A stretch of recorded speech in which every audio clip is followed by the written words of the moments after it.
नमस्कार, मी स्पृहा सुरेश इंदू. आजच्या व्हिडिओत आपण इंग्रजी भाषेतील अल्फाबेट्स, अप्पर केस, लोअर केस तसेच स्पेलिंग्सचा सराव होण्याच्या दृष्टीने टाकाऊ वस्तूंचा वापर करून शैक्षणिक साहित्य तयार करणार आहोत. होम स्कूलिंगसाठी, पालक, विद्यार्थी तसेच शाळेतील शिक्षकांच्या अध्यापनासाठी अतिशय उपयुक्त असे साहित्य आहे.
इथे आपण अल्फाबेट्स A to Z ह्या क्रमाने लावले।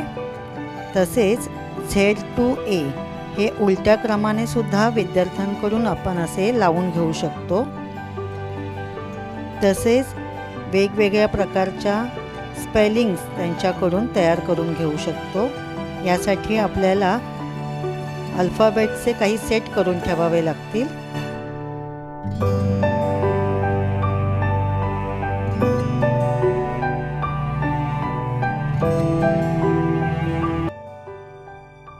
उद्याच्या व्हिडिओत आपण ह्याच साहित्याचा गणित विषयाचे अध्यापन करण्यासाठी कसा उपयोग करता येईल हे पाहूया। धन्यवाद।